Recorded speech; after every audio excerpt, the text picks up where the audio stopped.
Queen of Hearts. Catherine has once again shown Meghan that she is wrong to spread rumors about her. Meghan Markle insisted upon a particular point in her Netflix series, but Kate Middleton quietly disproved it 12 hours later.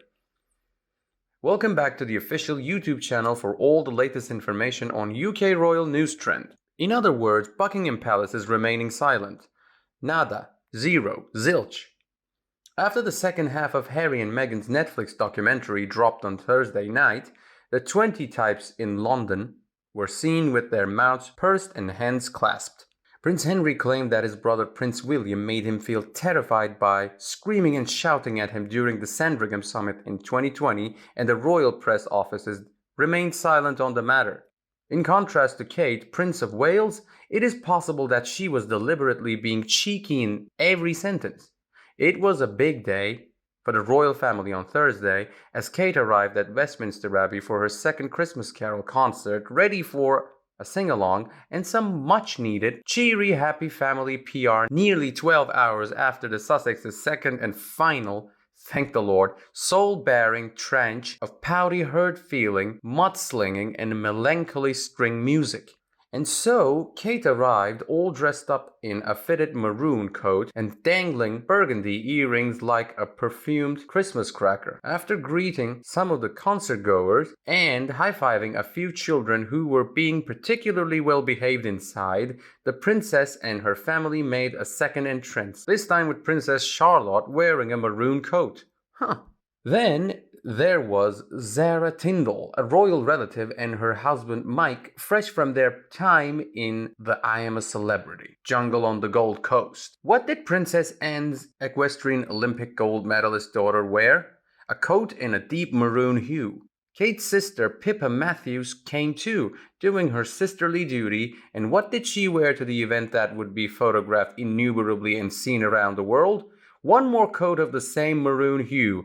Not yet, anyway. Sophie, Countess of Wessex, looked fashionable in a white coat, while Her Majesty, aka Camilla, also wore a white coat. For her work on ending sexual violence in conflict zones, Sophie was honored with the Hillary Rodham Clinton Award from the Georgetown Institute for Women, Peace and Security, while the world was in a tizzy over the Sussexes' alleged Homeric tale of woe. Princess Beatrice wore a checkered coat and what looked like suede boots, while her sister also supported these items. All of this could be brushed off as a series of hilarious flukes that the lady at Waitrose could have laughed about while kicking back with a bottle of Prosecco and a plate of pigs in blankets. Except that all of these coincidental occurrences follow closely on the heels of Meghan's assertion that two people can't both be right. As the Duchess of Sussex explained to the streaming cameras in the first volume, Harry and Meghan, she hardly ever wore bright colors while she was in the United Kingdom. Sure, she could go into how a Google or Getty image search turns up numerous pictures of her in bright colors like red, purple, orange, and green, but ignoring inconvenient truths is hardly a Sussex trademark. Then, in the second batch of episodes this week, the former Suits star reiterated her initial claim that she never intended to steal the spotlight or cause controversy. As a result, she just tried to disappear. According to Meghan, it was expected of her as a lower-ranking working member of the royal family that she wouldn't step on anyone's toes, that she would dress accordingly. This was more fuel for the never-ending rumor mill. One more way in which the monarchy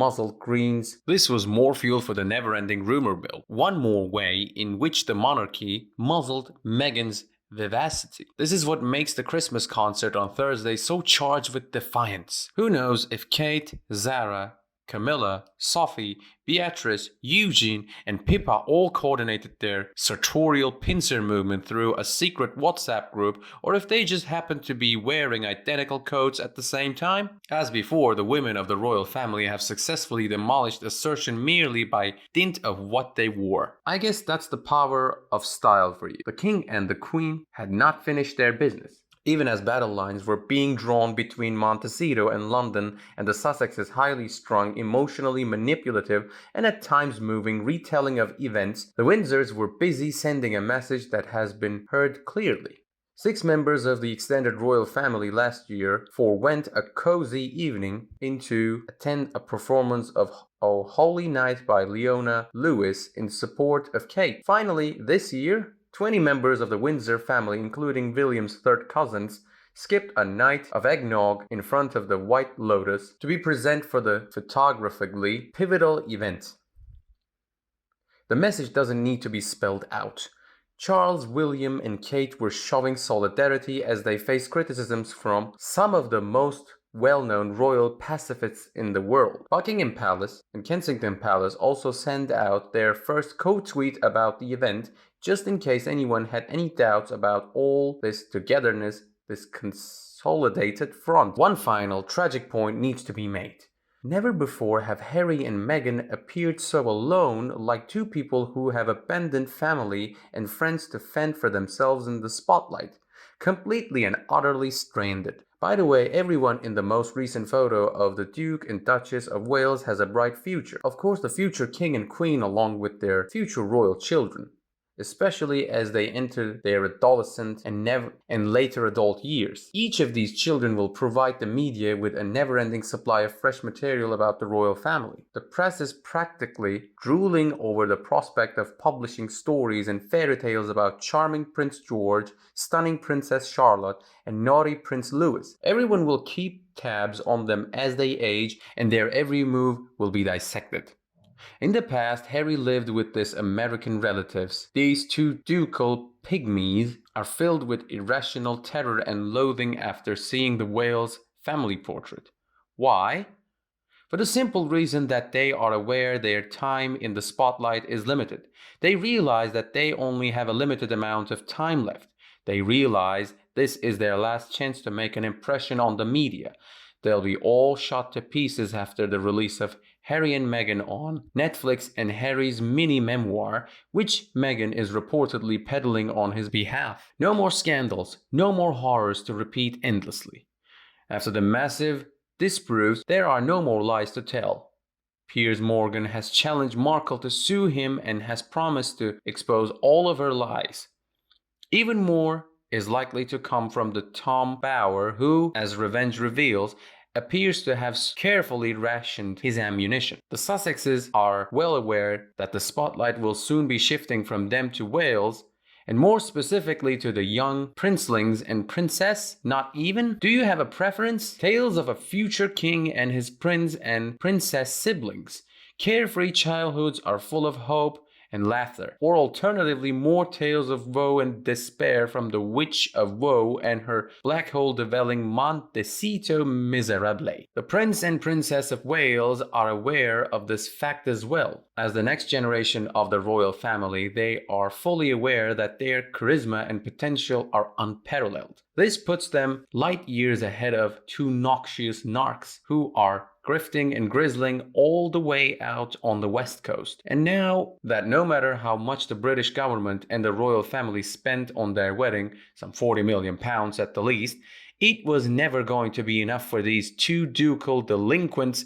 Markle's unbridled animosity towards the rest of the royal family made it clear that Markle and Prince Henry were never going to be happy living a pampered but responsibility-free life as royalty. She may have felt like a queen after the first official royal tour to the Australia, the South Pacific and New Zealand.